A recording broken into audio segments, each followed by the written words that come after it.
بسم اللہ الرحمن الرحیم۔ السلام علیکم محترم ناظرین، ہم اپنے چینل قرآنک وظائف میں آپ کو خوش آمدید کہتے ہیں۔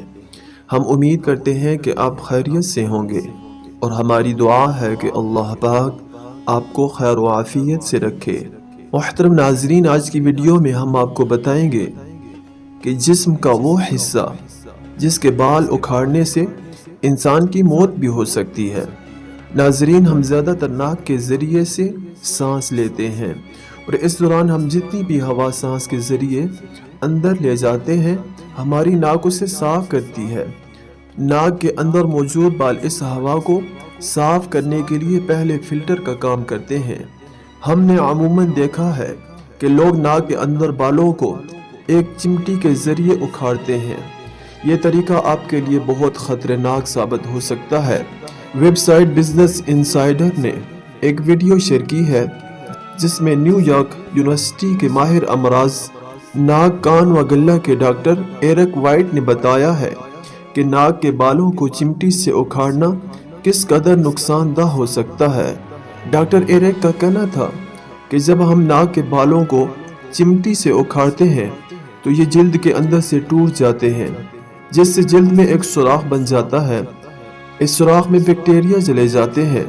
جیسا کہ آپ جانتے ہوں گے کہ بال اکھاڑنے سے بسا اوقات معمولی خون بھی نکل آتا ہے۔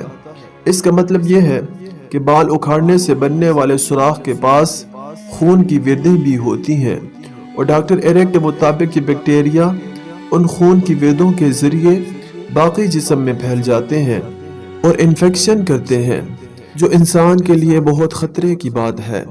بالخصوص ناک کے بالوں کے اکھاڑنے سے بننے والے سوراخوں کے ذریعے جسم میں سرایت کرنے والے یہ جراثیم اور بیکٹیریا دماغ کی جھلی کے ورم اور دماغ کے ٹیومر کا باعث بنتے ہیں۔ آپ اپنے بالوں کو بالکل بھی ناک سے باہر نہ بڑھنے دیں، لیکن اس کے لیے انہیں چمٹی سے اکھاڑنے کی بجائے قینچی سے کاٹیں، اور صرف اتنا ہی کاٹیں کہ یہ ناک سے باہر نظر نہ آئیں۔ ناک کے اندر تک بالوں کو کاٹنا بھی کئی بیماریوں کو جنم دیتا ہے، کیونکہ اس سے اندر جانے والی ہوا بہتر انداز میں صاف نہیں ہو پاتی۔ اس وجہ سے انسان بہت سی بیماریوں میں مبتلا ہو جاتا ہے۔ تو علاج سے بہتر احتیاط ہے۔ اپنا بھی خیال رکھیں اور اپنے ساتھ والوں کا بھی ضرور خیال رکھیں۔ ہم امید کرتے ہیں کہ آپ کو آج کی ویڈیو پسند آئی ہوگی۔ اگلی ویڈیو میں پھر حاضر ہوں گے۔ اپنا ڈھیر سارا خیال رکھیے گا۔ اللہ نگہبان۔